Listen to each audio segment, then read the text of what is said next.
Buenos días a todos. Hola. ¿Estamos bien? Sí. Buenos días también a los que nos escuchan a través del canal. Y bueno, un domingo más, ¿verdad? Nos estamos reuniendo como cada día del Señor, ¿no? Qué bueno es el poder reunirnos, poder estar la familia de la fe juntos y poder aprovechar pues este día, ¿no? El día que Dios ha dispuesto el Señor y podamos pues edificarnos como iglesia, que podamos recibir una palabra, que podamos alabar a Dios, adorar a Dios y de una manera con un corazón sincero y sencillo, ¿verdad? Ponernos delante de Dios que es lo que Dios quiere, ¿no? Dios quiere revelarse a nuestra vida, quiere revelarnos algo. Seguramente hoy Dios tenga algo para nosotros y que podamos de una manera pues aprovecharlo, ¿no? A mí me gustaría, para abrir la reunión, ir al Evangelio de Marcos, al capítulo 5.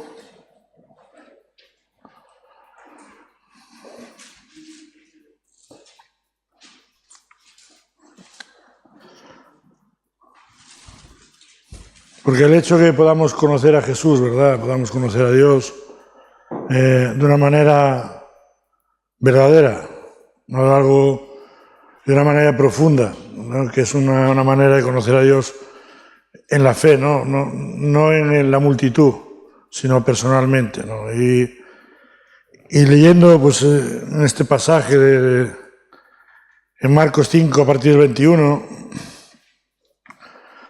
dice así: pasando otra vez Jesús en una barca a la otra orilla, se reunió alrededor de él una gran multitud, y él estaba junto al mar.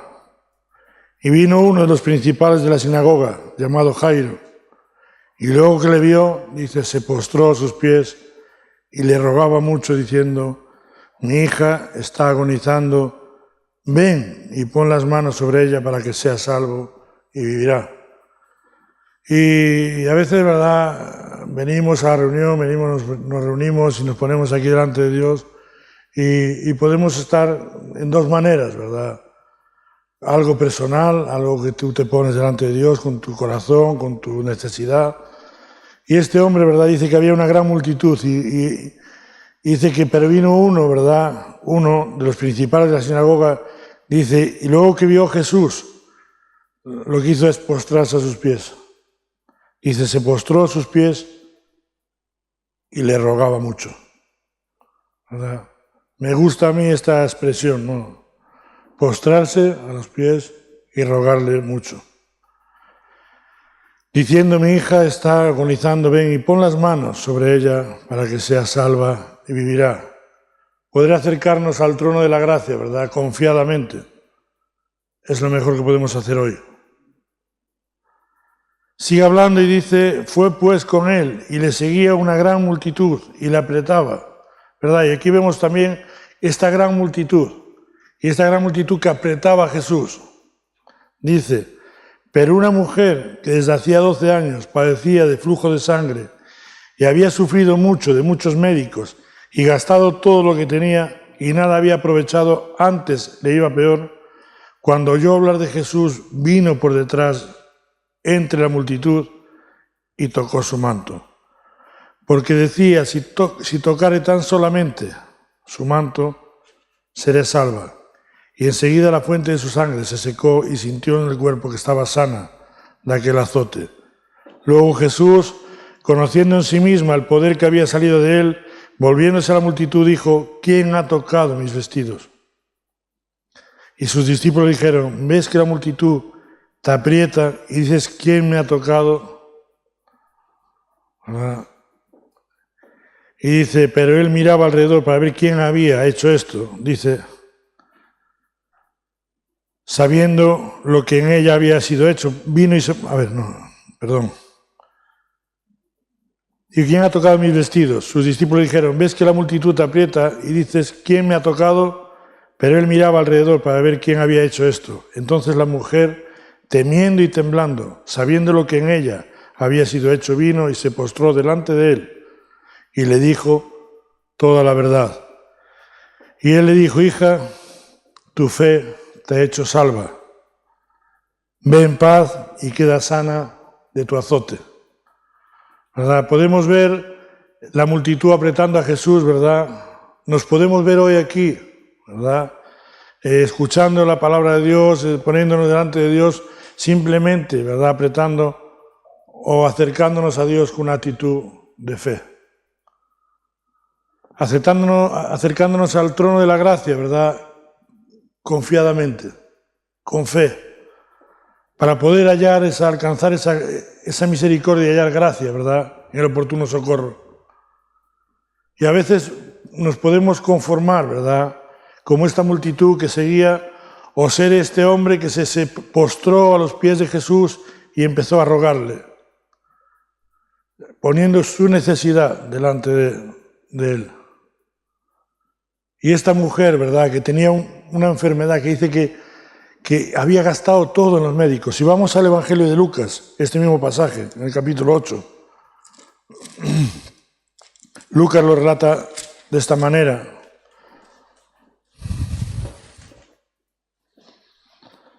El capítulo 8, versículo 43.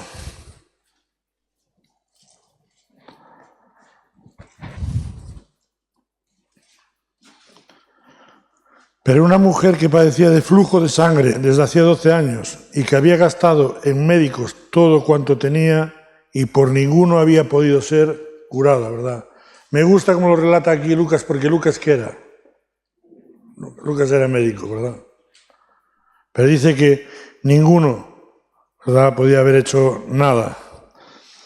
Se le acercó por detrás y tocó el borde de su manto y al instante, dice, detuvo el flujo de sangre. Entonces Jesús dijo: ¿quién es el que me ha tocado? Y negando todos, dijo Pedro y los que estaban con él: Maestro, la multitud te aprieta y oprime y dices: ¿quién es el que me ha tocado? Pero Jesús dijo: alguien me ha tocado, porque yo he conocido que ha salido poder de mí. Qué bueno es, ¿verdad?, el poder sentir hoy que hoy sale el poder de Dios hacia nuestra vida. Dice: entonces cuando la mujer vio que no había quedado oculta, vino temblando y postrándose a sus pies, le declaró delante de todo el pueblo por qué causa le había tocado y cómo al instante había sido sanada. Ahora digo yo, no tiene que haber vergüenza de acercarnos a Dios. El otro día hablábamos en la reunión por la mañana que a veces nos da vergüenza exponer nuestra queja, nuestra necesidad, nuestra inquietud delante de Dios. Dice que esta mujer, viendo que no había sido oculto lo que ella había hecho, que se había acercado a Jesús, ¿verdad?, dice que lo declaró delante de todo el pueblo. ¿Por qué causa había tocado a Jesús? Que no nos dé vergüenza, ¿verdad?, delante de todo el pueblo exponerle nuestra necesidad a Dios.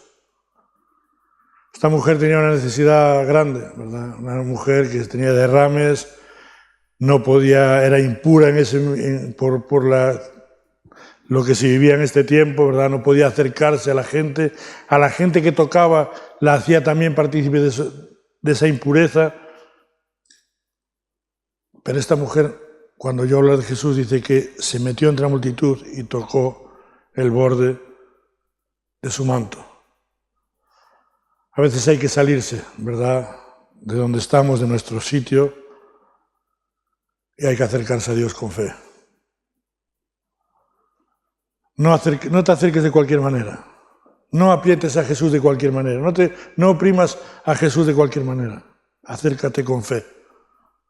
Había aquí mucha gente, había multitud, y oprimía y apretaba a Jesús. Pero una mujer que se acercó confiadamente, ¿verdad?, el poder de Jesús salió y sanó a esa mujer. Hoy pueden pasar cosas maravillosas en nuestra vida, en tu vida, en mi vida, en la vida de cada uno de los que estamos aquí. Hay que acercarse confiadamente al trono de la gracia. Y esta es la manera, conocer a Jesús de una manera verdadera, no superficial, profunda, ¿verdad?, una relación estrecha con Jesús, que te puedas acercar y puedas rogarle a Jesús por tu necesidad.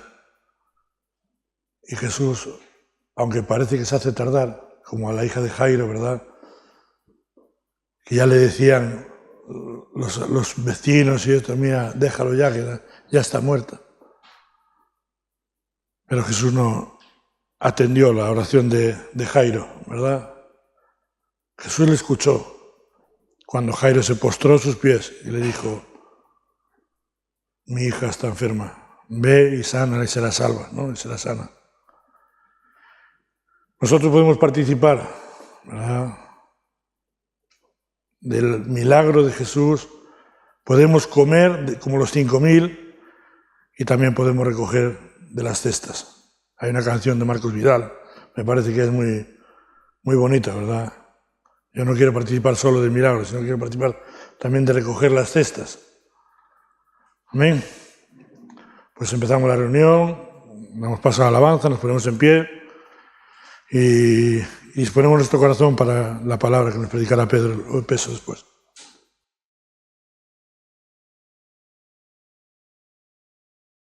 Buenos días.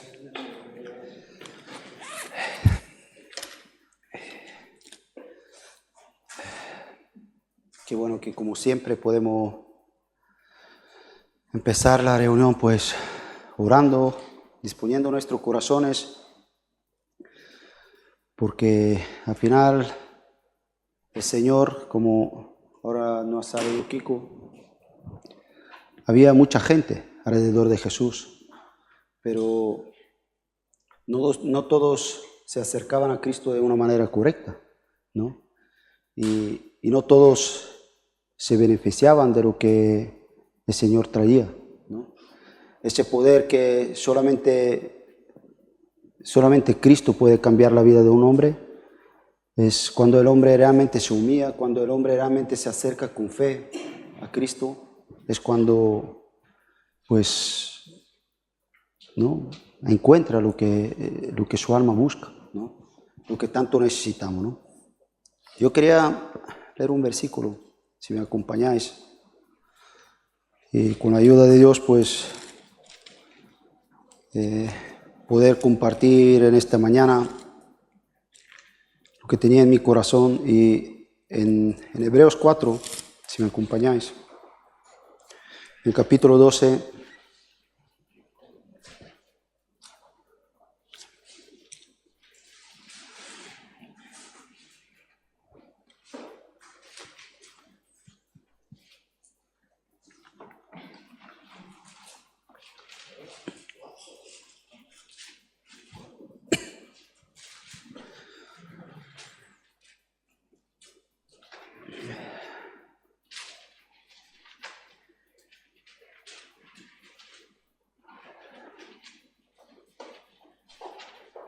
lo tenemos, Hebreos 4, versículo 12, dice, porque la palabra de Dios es viva y eficaz y más cortante que toda espada de dos filos, que penetra hasta partir el alma y el espíritu, las coyunturas y los tuétanos, y discierne los pensamientos y las intenciones del corazón. Y no hay cosa creada que no sea manifiesta en su presencia. Antes bien, todas las cosas están desnudas y abiertas a los ojos de aquel a quien tenemos que dar cuenta, ¿no? Y es un versículo que nos habla con una claridad de lo que es la palabra de Dios. Que la palabra de Dios no es cualquier palabra, ni es cualquier pensamiento, ni cualquier, si podemos decir, no es una filosofía, sino es la palabra de Dios. Y cuando la palabra de Dios llega al hombre, dice que hace lo que estamos viendo, dice que es viva, que es eficaz. Jesús mismo, cuando hablaba, la gente a veces se quedaban como por la mitad de lo que estaba diciendo, y Jesús a veces tenía que crear, mira, la carne de nada aprovecha. Mis palabras son espíritu y son vida, son vida. Y aquí está hablando Jesús, aquí vemos al autor de Hebreos, nos declara una vez más que la palabra de Dios es viva, es eficaz.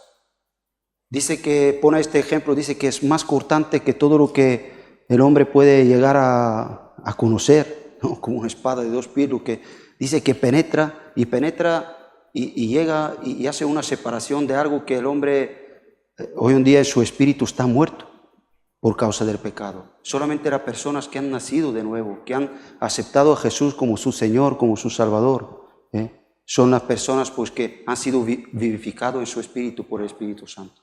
Y hoy tienen una... Pero en esta mortandad la palabra de Dios llega y separa,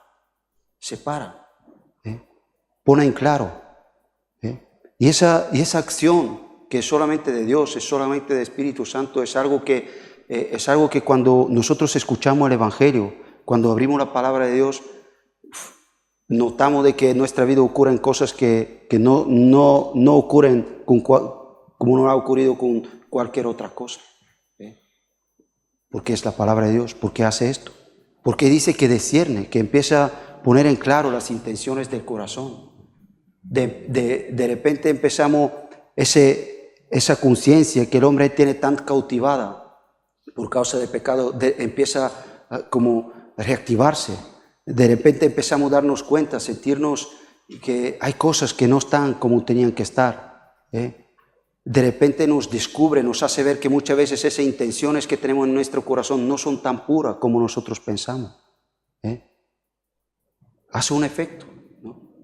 Y es algo que yo estaba pensando y digo, como Jesús, en los días de su carne, cuando llevaba el Evangelio, como si os acordáis, siempre había, por una parte se maravillaban y decían, dice, él no enseña como los demás maestros. Había algo que movía a la gente, ¿no? Muchas veces lo vemos como algo que le impactaba, pero después en el mismo momento empezaban ¿a qué? A rechazarlo. Con esta misma facilidad de que se maravillaban de Jesús, con esa misma facilidad decían crucifícale, con esa misma facilidad rechazaban a Cristo. Y es porque en realidad la palabra de Dios empieza, si podemos decir, como ese cuchillo que va entrando en el corazón, empieza a entrar y empieza a poner en claro y empieza a separar. Y ahí es donde realmente el hombre necesita, tú y yo, es cuando el hombre realmente necesita reconocer su necesidad espiritual. Cuando la Biblia nos habla, dice que bienaventurado el hombre que reconoce su necesidad espiritual, que reconoce su pobreza. Yo jamás, y tú, ni nadie, podríamos reconocer nuestra necesidad espiritual si no fuera porque Dios habla en nuestra vida. No podemos. Nosotros hoy seguramente si te pregunto y te digo, ¿qué necesidad reconoces tú hoy en tu vida? Y 90% de lo que vas a decir seguramente son cosas materiales. Son cosas que tienen que ver con tu alma, con las cosas que sientes, las tristezas que te ocupan, las cosas y te gustaría que cambien. Pero reconocer tu necesidad espiritual es reconocer que estás muerto en tu espíritu. Reconocer que necesitas de tu Creador. Reconocer de que yo necesito de que la vida de Dios venga en mi corazón. Reconocer de que Cristo fue por mí en la cruz. Y eso viene a través de la palabra de Dios. La palabra de Dios nos guía, nos lleva al arrepentimiento, nos lleva a reconocer esa necesidad que hay en el corazón, ¿no? Y quería que me acompañáis en Lucas, capítulo 4. Aquí Lucas nos presenta a Jesús comenzando su ministerio.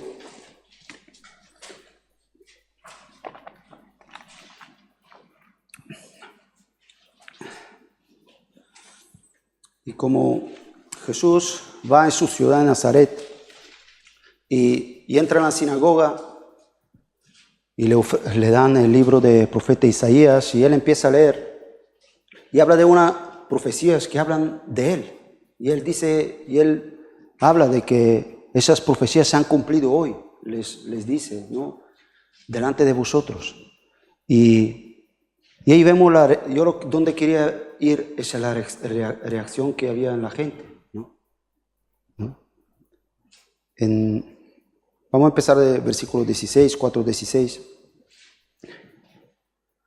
Vino a Nazaret, donde se había criado, y en el día de reposo entró a la sinagoga conforme a su costumbre y se levantó a leer. Y se le dio el libro del profeta Isaías, y habiendo abierto el libro, halló el lugar donde estaba escrito: el Espíritu del Señor está sobre mí, por cuanto me ha ungido para dar buenas nuevas a los pobres.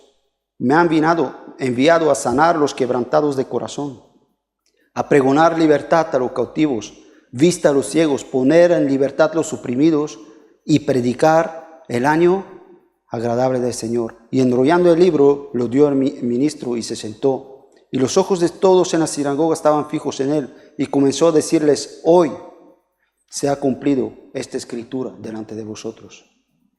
Y todos daban buen testimonio de él y estaban maravillados de las palabras de la gracia que salía de su boca y decían: ¿no es este el hijo de José? Y él les dijo: sin duda me diréis este refrán: médico, cúrate a ti mismo de tantas cosas que hemos oído que se han hecho en Capernaum. Haz también aquí en tu tierra. Y añadió: de cierto os digo que ningún profeta es acepto en su propia tierra. En verdad os digo que muchas viudas había en Israel en los días de Elías, y cuando el cielo fue cerrado por 3 años y 6 meses, hubo una gran hambre en la tierra. Pero a ninguna de ellas fue enviado Elías, sino a una mujer viuda en Sarepta de Sidón. Y muchos leprosos había en Israel en el tiempo del profeta Eliseo, pero ninguno de ellos fue limpiado, sino Naamán, el sirio.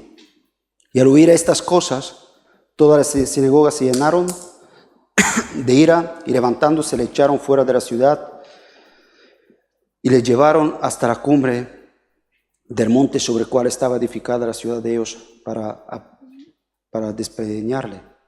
Mas él pasó por medio de ellos y se fue. ¿No? Y aquí vemos una situación.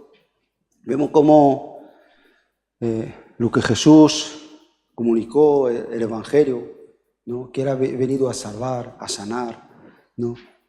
Todo lo que el hombre por causa del pecado, todo lo que Jesús ahí cita, tiene que ver con lo que el pecado ha hecho en el hombre. ¿Cómo está el hombre por causa del pecado?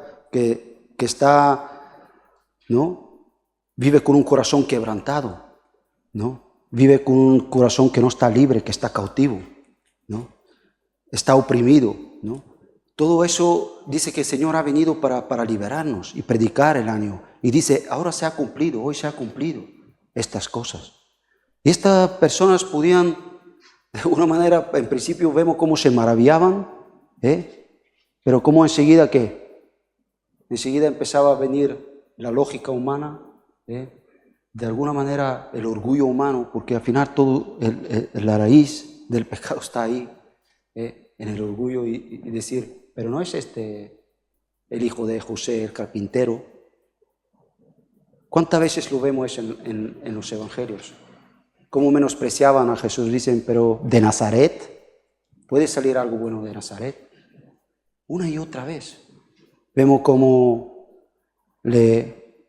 pero si come con los pecadores, si continuamente se buscaba menospreciar aquello.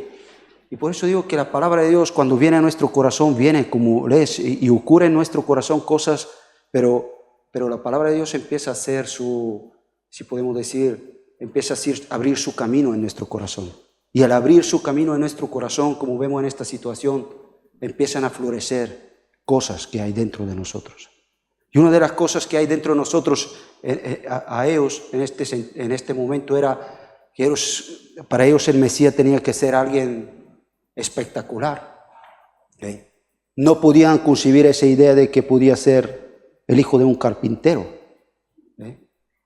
No podían concebir de que tenía que ser alguien de una humilde condición, de este sentido.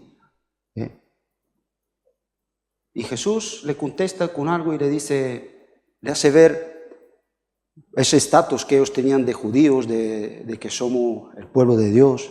Y le contesta y dice: en el tiempo de Elías, el gran profeta Elías, dice: hubo una sequía, una gran hambre en la tierra. Eso lo podéis leer, viene en Primera de Reyes, creo que capítulo 16 y 17, si no me equivoco.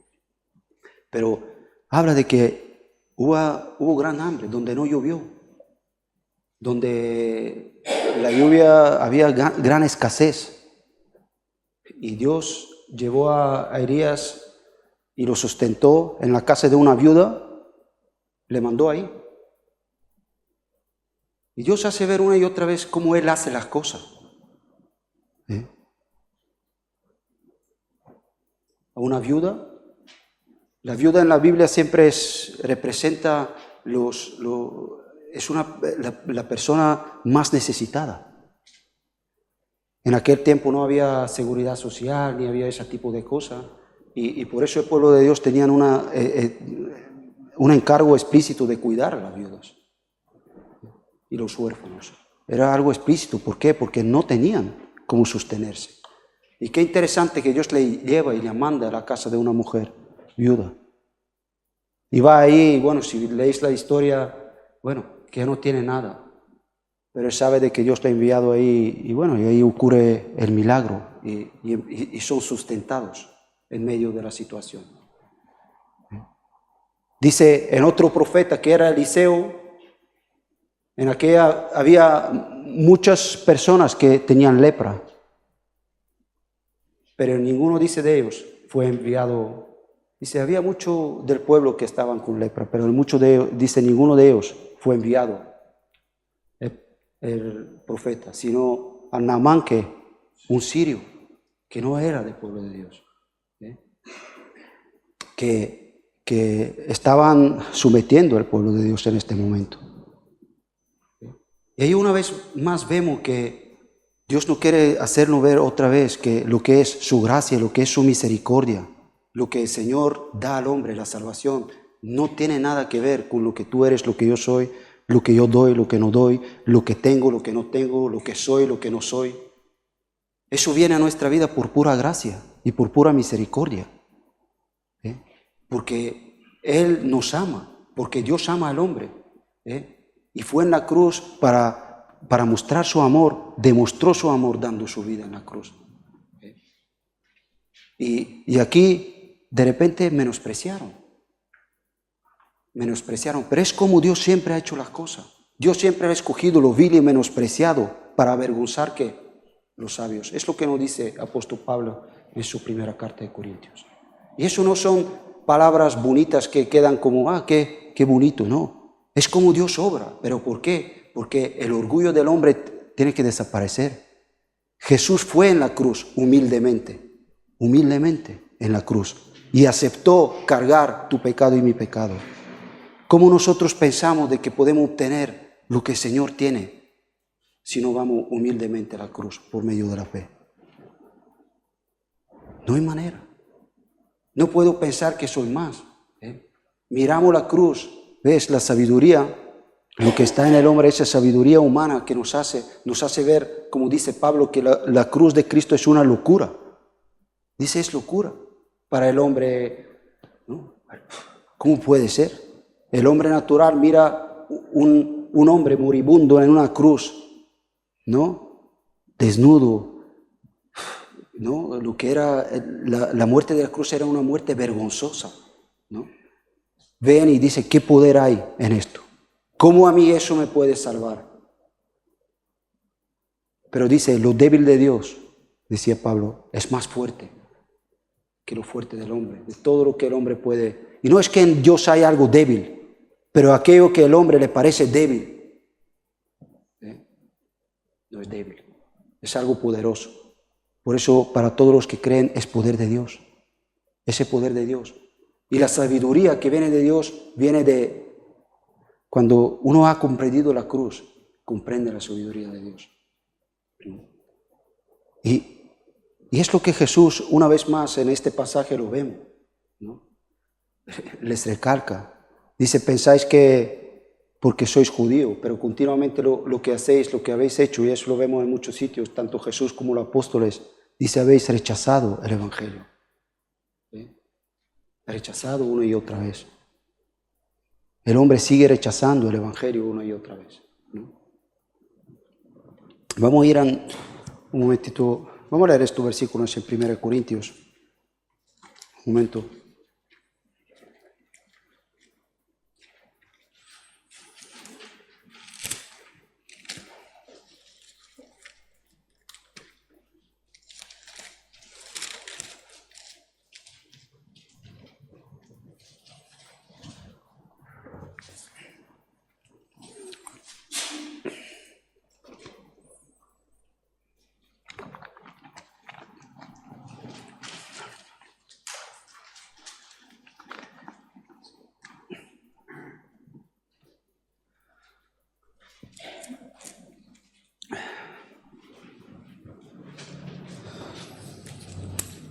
quiero que veamos hoy cómo la palabra de Dios por una parte nos hace ver la necesidad que tenemos, pero en la otra parte también se levanta lo que es nuestro orgullo, por otra parte se levanta lo que hay nosotros que necesitamos realmente humillarnos delante de Dios.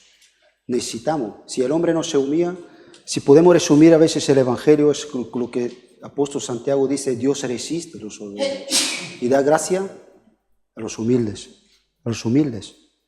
Si podemos ver todas las parábolas de Jesús, podemos ver ese principio en ella, ese principio ahí, en estas cosas. Entonces, necesitamos, ¿no?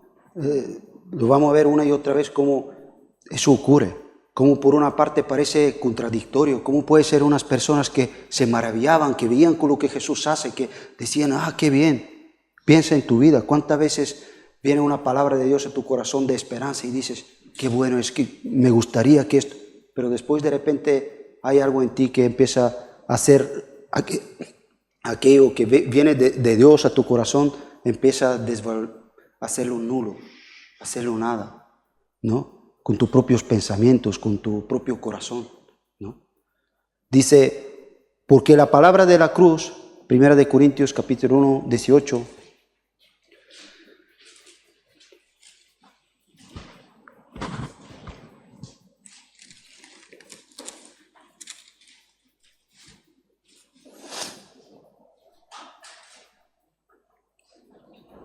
porque la palabra de la cruz es locura para los que se pierden. Dice, pero para los que saben, esto es a nosotros poder, ¿de qué? De Dios. Pablo mismo dice, la palabra de la cruz es locura para los que se pierden. Lo ven y dicen, ah, qué bien, ¿no? Y quieren, pero después es una locura, ¿por qué? Porque lo quieren entender humanamente, quieren entenderlo con su sabiduría. Quieren entender la cruz a través de lo que... No. Dice, pues está escrito, destruiré la sabiduría de los sabios y desecharé el entendimiento de los entendidos. Dios va a tener que deshacer. El hombre en el principio quiso comer del árbol del conocimiento del bien y del mal, queriendo ser como Dios. Eso es lo que de alguna manera nosotros pensamos, que sabemos lo que tenemos que hacer. Aún sabiendo que no sabemos lo que tenemos que hacer. Vamos a leer después una historia, la historia de Naamán, la que Jesús menciona. Y vamos a ver cómo este hombre tenía una necesidad, como lo estaba diciendo Kiko antes, como esta mujer, 38 años, que no había nada, podía sanarla, había gastado todo y estaba dispuesta a todo para que ocurra algo en su corazón, pero de repente viene la gracia y empieza el conflicto en nuestro corazón. Y a veces dices, pero ¿cómo es posible? ¿Cómo es posible si de todo mi corazón yo siempre he deseado ser libre? Si de todo mi corazón yo he necesitado, ¿por qué pasa esto? Dice, destruiré. Y eso tiene que ser destruido. El hombre necesita reconocer de que la salvación no son cosas de nosotros. No tiene que ver con lo que tú entiendes, lo que yo no entiendo, lo que no tiene nada que ver con esto. No tiene nada que ver. Hay una profecía en Isaías que dice que por el camino de santidad que va a abrir el Señor, dice, andarán todos, y dice, Él le cogerá, por muy torpe que sean, andarán por este camino. ¿Qué no quiere decir? Que no tiene que ver con sabiduría humana. No tiene nada que ver con lo que tiene que ver con la obra de Cristo. Destruiré la sabiduría de los sabios y desecharé el entendimiento de los entendidos. ¿Dónde está el sabio? ¿Dónde está el escriba? ¿Dónde está el disputador de este siglo? ¿No ha enloquecido Dios la sabiduría del mundo? ¿Lo ves? Que es pura locura. Tú cuando lees estos pasajes en los evangelios, y a veces lo lees con un corazón sencillo, con un corazón de tal, y hasta de un niño lo lees y no lo comprendes. No, a veces no entiendes cómo es posible de que estaba el dador de la vida, ¿no? Hablándole, maravillándose, viendo sus maravillas y en el mismo tiempo cómo las cosas cambiaban. Y de repente aquella admiración se convertía en todo lo contrario. Dice, ¿no ha enloquecido Dios la sabiduría? Pues ya que en la sabiduría de Dios el mundo no conoció ¿qué? a Dios mediante la sabiduría. Agradó a Dios a salvar a los creyentes por la locura ¿de qué? De la predicación. La predicación del Evangelio, de las buenas nuevas de Cristo, son locura. A veces queremos darle que el hombre lo entienda y que queremos explicarlo y queremos tal. Siempre va a ser locura para la mente humana. Va a ser pura locura. Pero es una locura que te quiere humillar. Una locura donde Cristo en la cruz ve y te muestra claramente lo que tu pecado y mi pecado merecen. Y te hace ver que el dador de la vida fue en tu lugar. Si eso no te humilla a ti, si eso no me humilla a mí, no hay nada, ni en el mismo infierno uno se va a humillar. Va a seguir orgulloso en su corazón. Eso es lo que nos enseña la palabra. Por eso es locura. El Evangelio, por mucho lo que es locura para los que se pierden. Por la locura de la predicación. Porque los judíos piden señales. Continuamente, los judíos le pedían a Jesús, bueno, muéstranos, haz señales. ¿Cuántas señales hacía Jesús? Y aún querían más y más. Piden señales. Y los griegos buscan sabiduría. Pero nosotros predicamos a Cristo crucificado, para los judíos ciertamente tropezadero y para los gentiles locura. Mas para los llamados judíos como griegos, Cristo poder de Dios y sabiduría de Dios. Porque lo insensato de Dios es más sabio que los hombres y lo débil de Dios es más fuerte que los hombres. Otra vez lo repito, no es que hay algo insensato en Dios ni que hay algo débil. Pablo usa ese lenguaje para que aquello que al hombre le parece insensato y que le parece débil es infinitamente más poderoso que todo lo que el hombre puede pensar. 26. Pues mirad, hermanos, vuestra vocación, que no sois muchos sabios según la carne, ni muchos poderosos, ni muchos nobles, sino que lo necio del mundo escogió Dios para avergonzar a los sabios, y lo débil del mundo escogió Dios para avergonzar lo fuerte, y lo vil del mundo y lo menospreciado escogió Dios, y lo que no es para deshacer lo que es, a fin de que nadie se jacte en su presencia. Puedes ver, Jesús escogió, los apóstoles todos eran pescadores, cobradores de impuestos. Eran lo más de los judíos lo peor. Para los judíos lo que eran los pescadores eran como los, si podemos decir, los viciosos, los que estaban entregados al vicio. Eso eran para ellos los pescadores, eran la gente más... Los cobradores de impuestos ni nada, los odiaban, no podían ni verlo. Pero el Señor fue y escogió que 12 que eran pescadores, que eran cobradores de impuestos.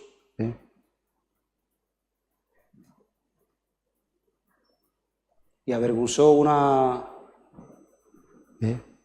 y otros que se supone que querían alcanzar lo que es de Dios, no lo alcanzaron.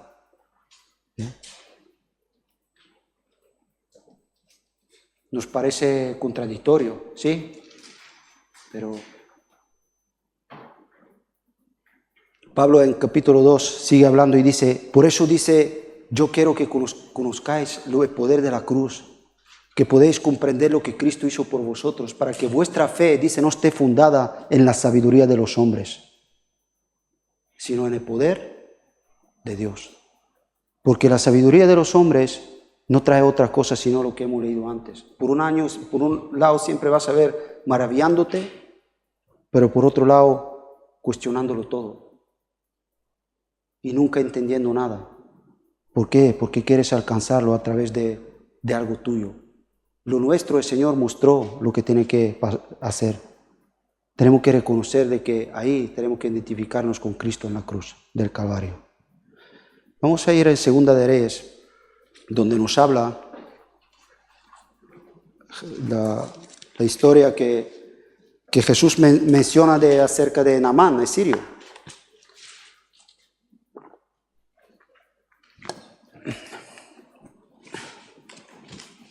Segunda de Reyes, capítulo 5.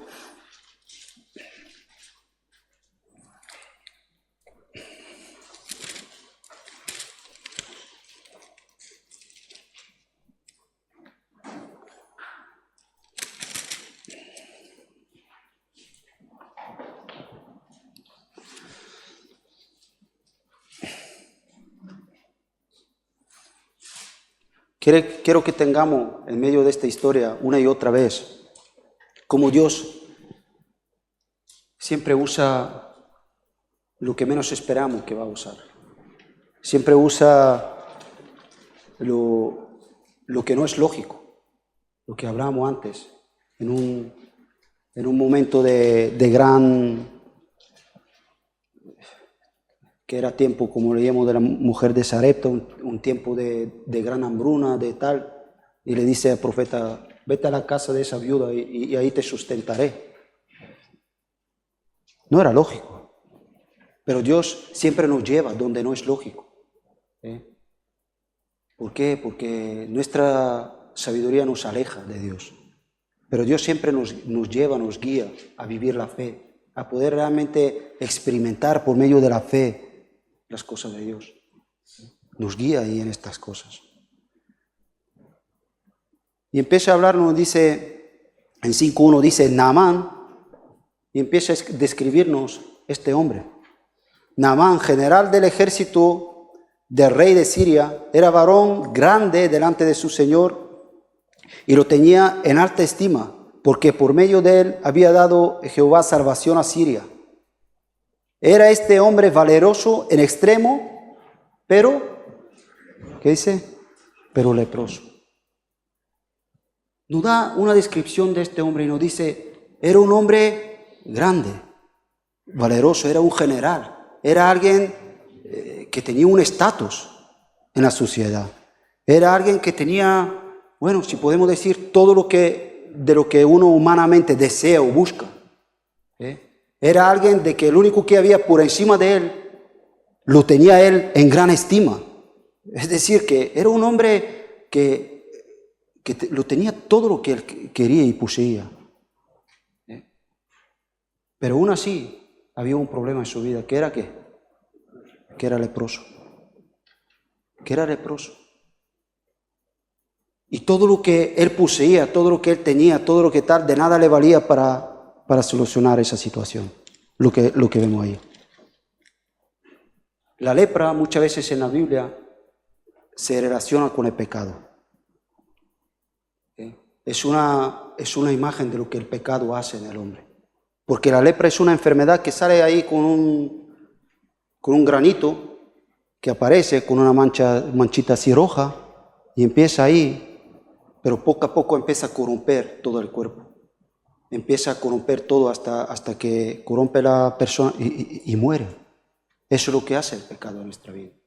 Que parece algo insignificante, algo pequeño, a veces no le damos ningún valor, no le vemos tal, pero corrompe, nos corrompe. Y no hay nada que puede cambiar esa situación. Tú puedes ser el más listo, puedes ser el más poderoso, puedes tener todo lo que tú quieres, puedes ir buscando y pensando de que tu situación y tal, y esto puede cambiar por lo que tú eres o por lo que tú tal. Eso no va a cambiar. Lo único que puede limpiar lo que es el pecado es la sangre de Cristo. No hay más. Amén. Amén. Solamente la sangre del Señor Jesús. Y este hombre va a recibir un mensaje parecido de esperanza, así como tú y yo podemos escuchar. No tienes por qué. ¿Os acordáis cuando Jesús comenzó su ministerio y dice, el reino de Dios que se ha acercado, el tiempo se ha cumplido? Se ha cumplido, arrepentidos si crees en el Evangelio. Como diciendo, no tienes por qué más vivir en el pecado, hay esperanza. He venido. Puedes ser libre. He venido a predicar la libertad a los cautivos. Ese mensaje de esperanza de que yo no tengo por qué seguir siendo esclavos en mi corazón. Cristo ha venido a liberarme, a ser libre del pecado. Este hombre es lo que va a recibir este mensaje. Vemos que es un hombre que tenía lo que nos dice todo, pero nada podía salvar lo que era su enfermedad, nada terrenal, ningún esfuerzo humano que él podía hacer, ninguna cosa. Ahora, dice, y de Siria habían salido bandas armadas y habían llevado cautiva de la tierra de Israel a una muchacha, la cual servía la mujer de Naamán. Y ahora de repente aparece en la escena, acabamos de escuchar de un hombre poderoso, de un hombre que tenía de todo, que era, bueno, nos lo estaba exaltando, y ahora de repente nos empieza a hablar de una muchacha del pueblo de Israel que le habían llevado, ¿qué? Cautiva, y trabajaba de esclava en la casa de este hombre. Una muchacha de humilde condición. Y dice que ésta dijo a su señora: si rogase mi señor al profeta que está en Samaria, él lo sanará de su lepra. Y ahí podemos ver una vez más una mujer que realmente conocía a Dios. Aquí una vez más vemos de que eso se sale del razonamiento humano. Normalmente, humanamente, el hombre piensa y dice: tú ponte en esta situación. El hombre humanamente dice: que está enfermo de lepra, pues se lo merece. Lo último que sale normalmente del corazón del hombre es decir: pues a ver si te puedo ayudar. Humanamente lo que piensa es: a ver, cuando antes se muera mejor. Que aquí me ha traído aquí esclavo. Pero aquí vemos una persona que no tiene, totalmente diferente. Y es como tiene que ser el amor de Cristo en nuestra vida. No tiene que tener ese tipo de condiciones ni nada de eso. El cristiano tiene que liberarse, si somos cristianos, de estas cosas. Que da igual, te digo, a la gente siempre le va a parecer el evangelio una locura, siempre. Pero no por eso, porque lo rechazan, yo tengo que pues cambiar el amor o lo que tengo que hacer o lo que es nuestro trabajo. Dice que esa muchacha dice que vaya, dice le va a sanar. Le estaba llevando esperanza. La sierva que tenía en casa. Dice, entrando Naamán, después de que se enteró Naamán, la muchacha le dijo que vaya a tal, pero él se fue a qué. Dice, entrando Naamán a su señor, le relató diciendo: así ha dicho una muchacha que es de la tierra de Israel. Y rey de Siria, y le dijo el rey de Siria: anda, ve, yo enviaré cartas al rey de Israel. Salió pues él llevando consigo 10 talentos de plata y 10,000 piezas de oro y 10 mudas de vestidos. Y tomó también cartas para el rey de Israel, que decía: así, cuando lleguen a ti estas cartas, sabe por ellas que yo envío a ti mi siervo Naamán para que lo sanes de su lepra.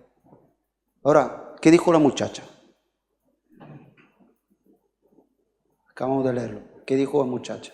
Dice: di a mí, Naamán, que se acerque al profeta que está en Israel y él le sanará. Ahora, ¿qué es lo que hizo Naamán?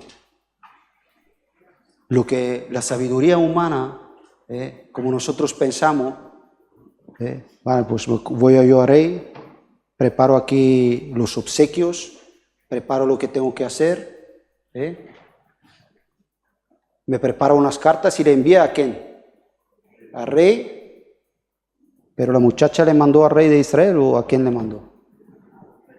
Al profeta. Pero por eso digo, es como si la palabra de Dios pasa por un filtro en nuestro corazón.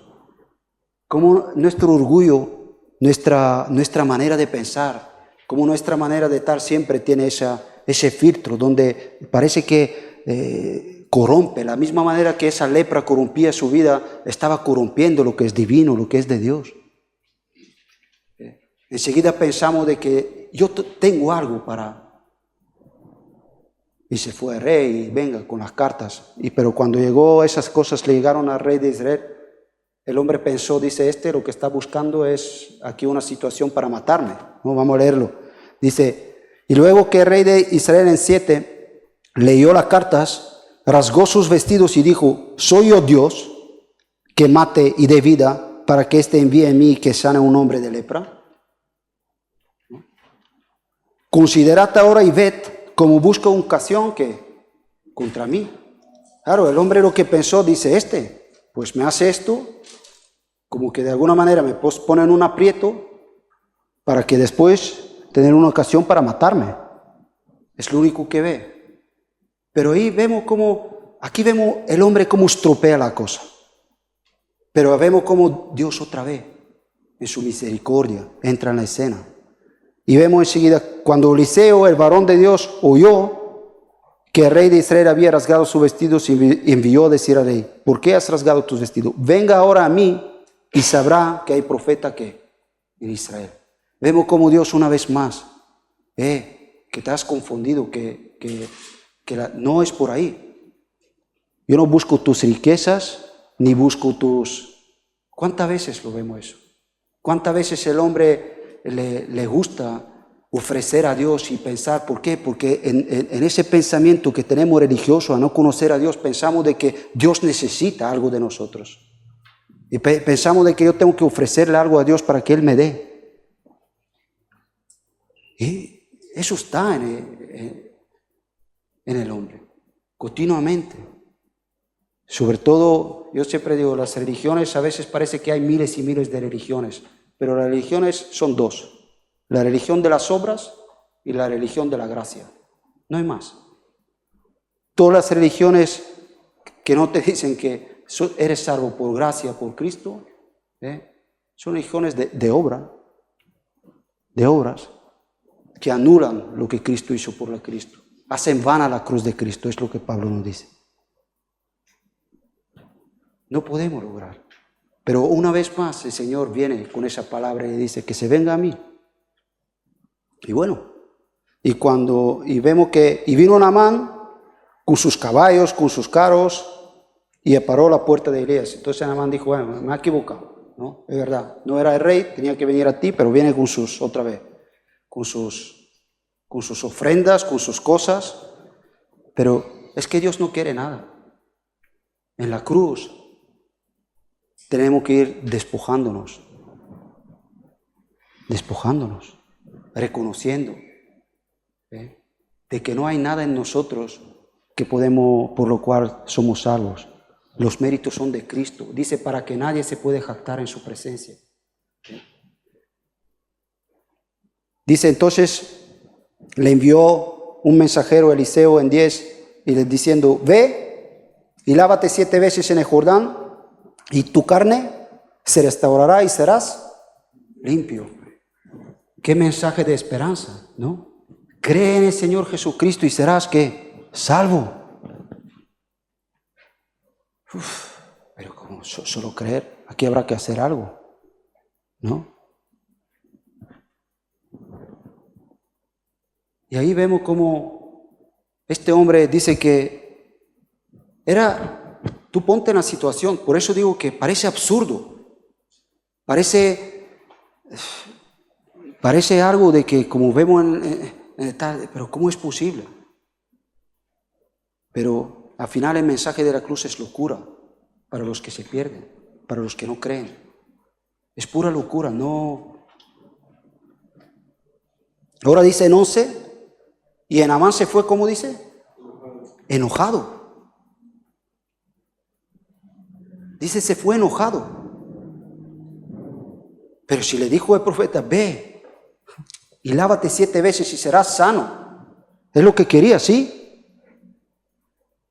Y dice que se fue enojado, diciendo, he aquí yo decía para mí, saldrá él luego y estando de pie invocará el nombre de Jehová su Dios y alzará sus manos, tocará el lugar y sanará la lepra. Claro, él decía para sí. ¿Te das cuenta cómo la palabra de Dios empieza a hacer hueco en nuestro corazón y empieza a sacar en claro las intenciones, las cosas que hay en nuestra vida? Y tienen que salir, pero para desechar todas las cosas. Dice, recibid con mansedumbre la palabra implantada, desechando toda malicia, todas las cosas que vemos que se levantan en el corazón. Eso es puro orgullo. ¿Cómo le llamarías tú eso? Es orgullo.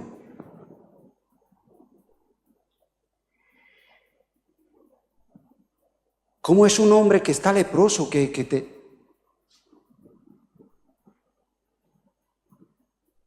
Empieza a decir en 12, dice, Habana y Farfar, ríos de Damasco. Se ve que eran dos ríos grandes que tenían en Damasco. ¿No son mejores que todas las aguas de Israel? Y si me lavara en ellos, ¿no será también limpio? Y se volvió y se fue, ¿qué? Enojado. Si tú has intentado llevar el evangelio a los demás, lo vas a ver eso muchas veces. Normalmente tú pones a hablar con alguien, cuando le ves y te empieza a contar su vida y te empieza a contar las cosas que le ocurren y le pasan. Y tú en un momento le dices, bueno, no tienes solución, ¿no? Pues no sé qué hacer y tal. Bueno, pues en Cristo tienes la respuesta. Jesús dio su vida por ti. Puedes acercarte al trono de gracia y recibir, bueno, y empiezas a darle el mensaje de salvación. Y de repente, no, pero yo lo que había pensado de que voy a no sé qué, no sé. ¿Te ha pasado eso alguna vez? Que de repente ya tienen solución para su vida. Hace un minuto no tenían, pero ahora ya tienen. ¿Te ha ocurrido? ¿Cómo ocurren estas cosas?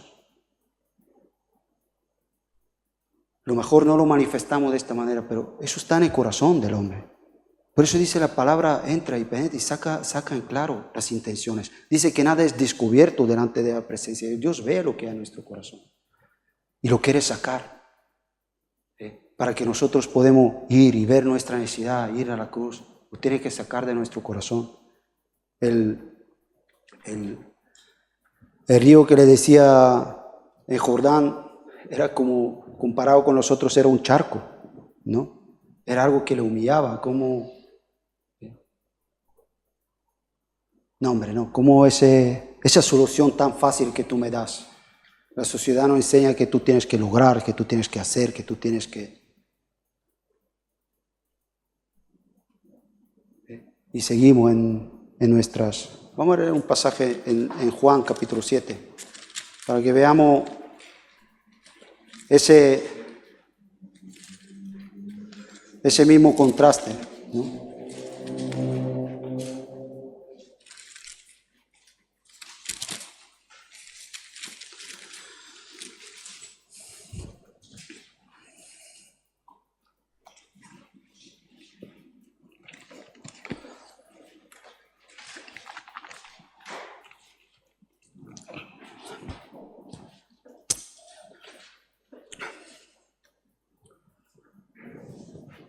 En Juan capítulo 7, versículo 1, dice, después de estas cosas andaba Jesús en Galilea, pues no quería andar en Judea porque los judíos procuraban matarle.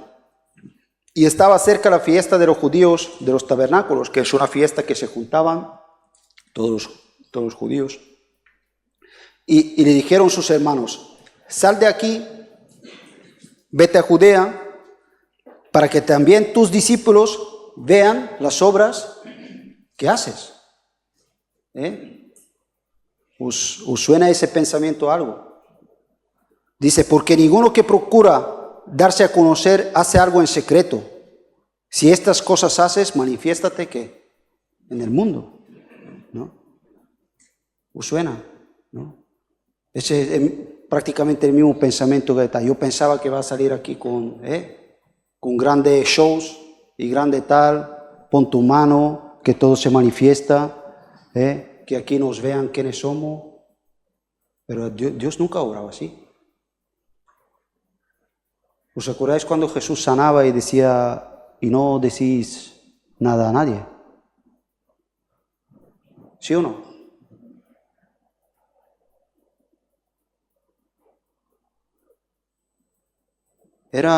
Aquí vemos esa situación y dice, no, ve, haz para que vean la gente,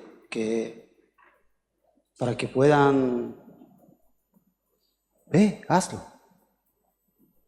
Ahora, pero qué bueno es que aquí Juan, inspirado por el Espíritu Santo, nos da, dice en 5, dice, porque ni aún sus hermanos que creían en él. Eso es lo que hace la incredulidad dentro del corazón del hombre, quiere ver, pero la fe no viene por el oír,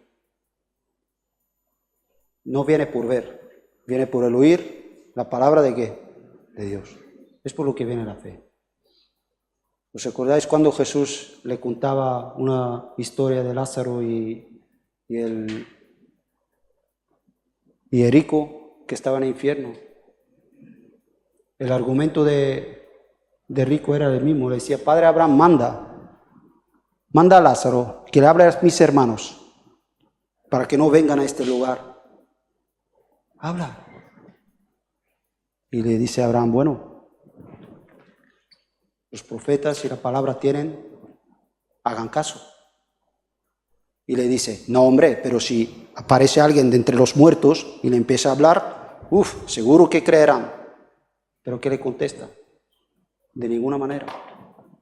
Si uno no cree lo que es la palabra de Dios, dice, aunque vea muerto resucitar, tampoco creerá. Tampoco creerá. La fe no viene. Y vemos que ese es el argumento muchas veces de la incredulidad que hay en el corazón. Es como algo que hay dentro, se manifiesta y nos lleva una y otra vez. Este hombre era lo que necesitaba, tenía de todo y estaba leproso. Y le dice, lávate. Y no era capaz de ir a lavarse. Ahora entonces Jesús le dijo en 6, mi tiempo aún no ha llegado. Jesús sabía muy bien cómo tenía que manifestar el poder de Dios, humildemente yendo a la cruz y dando su vida por ti y por mí. Eso era la señal. Mi tiempo aún no ha llegado, mas vuestro tiempo siempre está puesto. Ahora dice, no puede el mundo aborreceros a vosotros, mas a mí me aborrece porque yo testifico de él que sus obras son malas. Ahí podemos ver ese contraste. Como por un lado el hombre se maravilla de Cristo, pero esa palabra que es viva y eficaz, trae esperanza, pero también nos hace ver que si queremos esta esperanza, necesitamos ¿qué? Dejar el pecado. Y ahí es donde el hombre empieza a rechazar. Ahí es donde el hombre ya de repente, aquello que me maravillaba enseguida, pero no es ese Jesús. No, pero sí, bueno, y si tanto tal, pues, a ver qué haces. A ver, muéstrame. A ver no sé qué. Esa es la actitud que hay en el corazón. Vamos a ir en el Reyes.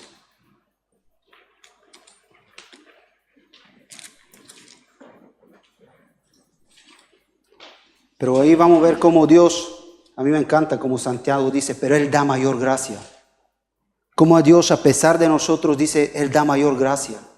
Y dice que sigue siendo vigente, que Dios da gracia a los humildes y resiste a los soberbios, pero Él da mayor gracia. Una vez más nos dice, acercaos a mí. Y vamos a ver cómo estaba este hombre, dice que se fue enojado. Ahora dice en 13, mas sus criados. Otra vez los insignificantes, los que no tienen ningún, otra vez, ahí estaban diciéndole cómo Dios usa una vez más a decirte a tu corazón, a mi corazón, no seas duro, yo te amo. Si lo único que quiero es salvarte, no quiero que perezcas, no quiero que sigas sufriendo por tu pecado. Dice que, mas sus criados se le acercaron y le hablaron diciendo, Padre mío. Y fíjate cómo que de una manera tierna se le da para rebajarle de su orgullo. Dice, si había diciendo, Padre, si el profeta te mandará alguna gran cosa, ¿no la harías? ¿Cuánto más diciéndote, lávate y serás limpio? Y qué bueno que este hombre me encanta aquí. A mí siempre me viene cuando leo eso del hijo pródigo, ¿no? Dice, volviendo en sí.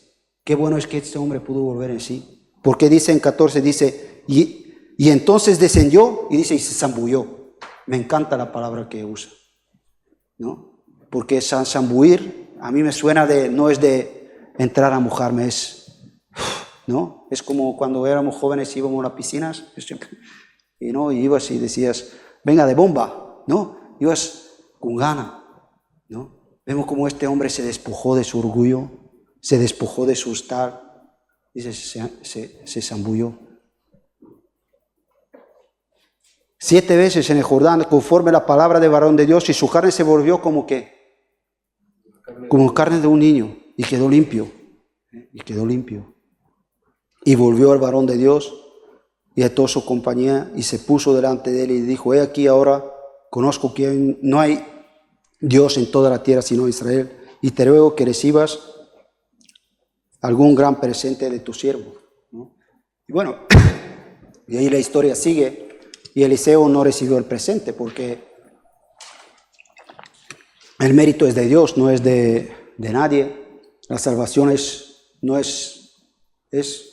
de Dios, y el Eliseo no recibió pero ahí había uno que que estaba con Eliseo, que era un siervo de Eliseo, que se quedó con la copla, si lo podemos decir, perdonad por el lenguaje, pero se enteró de la cosa y se fue y le dijo a mira que mi jefe ha cambiado de opinión, dame lo que le ibas a ofrecer, dámelo. ¿Y sabes qué le pasó? Dice que la lepra le fue a él, ¿no? Y eso es lo que a veces hay personas que al no entender el Evangelio, a veces lo único que ven en el Evangelio, y eso Pablo habla, que dice que para ellos ven el Evangelio como una fuente de ganancia,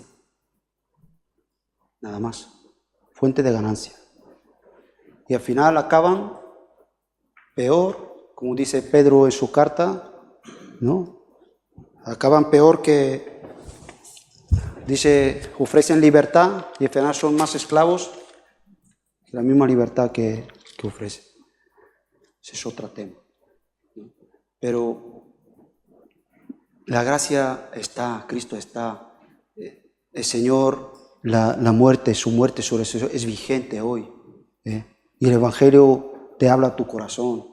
Esa palabra que tú sabes, porque es viva, porque es eficaz, donde Dios te habla y te dice, venid a mí los que estáis cansados y cargados. Yo os haré descansar. Y nos llama una y otra vez, ¿no? Mi ánimo es esto, ¿no? Que no dejemos que ese filtro que muchas veces tenemos en nuestra vida corrompa lo que es el mensaje de esperanza que viene a tu corazón, ¿no? Yo no sé tú, yo sé que antes de escuchar el Evangelio, yo no voy a usar aquí palabra fuerte, pero he estado dispuesto a todo para poder cambiar de vida. A mí si alguien no voy a decir cosas porque no son para decirlo aquí, pero estaría dispuesto a todo. Yo no sé a tú lo que estás dispuesto para cambiar tu vida. Y el Señor lo hizo todo. Lo hizo todo. Dice, el banquete está hecho, todo está preparado. Está todo preparado. No dejamos que en nuestro corazón se levanten excusas y que se levanten argumentos. Amén. Oramos.